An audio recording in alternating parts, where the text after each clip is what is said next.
Nattika beach റോഡിൽ വലവീശി കോൺഗ്രസ് നാട്ടിക മണ്ഡലം കമ്മിറ്റിയുടെ സമരം. കഴിഞ്ഞ ദിവസം പെയ്ത മഴയിൽ നാട്ടികയിലെ റോഡുകളെല്ലാം കുളത്തിന് സമാനമായതിൽ പ്രതിഷേധിച്ചായിരുന്നു സമരം. DCC general secretary Naushad Attuparambath പ്രതിഷേധ സമരം ഉദ്ഘാടനം ചെയ്തു. കോൺഗ്രസ് മണ്ഡലം പ്രസിഡന്റ് PM സിദ്ദീഖ് അധ്യക്ഷനായി.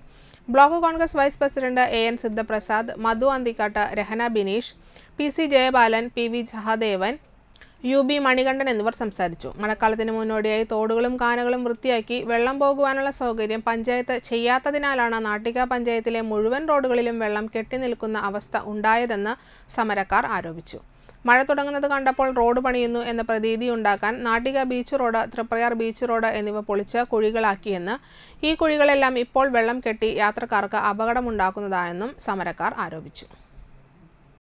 പടിഞ്ഞാറ് ഭാഗത്തേക്ക് സാധാരണ യാത്രക്കാരും സ്കൂൾ വിദ്യാർത്ഥികളും ഉൾപ്പെടെയുള്ള പടിഞ്ഞാറ് ഭാഗത്തേക്ക് നടന്നു വരേണ്ട അല്ലെങ്കിൽ വാഹനത്തിൽ സഞ്ചരിക്കേണ്ട ഒരു വിഭാഗം ജനങ്ങളെ ബന്ദികളാക്കിക്കൊണ്ടാണ് നാട്ടിക ഗ്രാമപഞ്ചായത്തിൻ്റെ അനാസ്ഥ ഇന്നിവിടെ ഈ വെള്ളത്തിൻ്റെ രൂപത്തിൽ രൂപപ്പെട്ട് കിടക്കുന്നത്.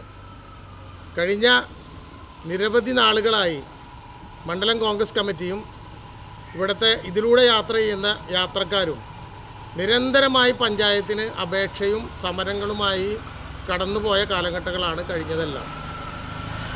ഈ റോഡ് ആ പള്ളിയുടെ മുമ്പിൽ ഉയർത്തി അവിടെ നിന്ന് ഇങ്ങോട്ട് വെള്ളം ഒഴുകി വന്ന് നാട്ടികയിൽ നിന്ന് പടിഞ്ഞാട്ട് പോരാൻ പറ്റാത്ത അവസ്ഥ സംജാതമായിരിക്കുക.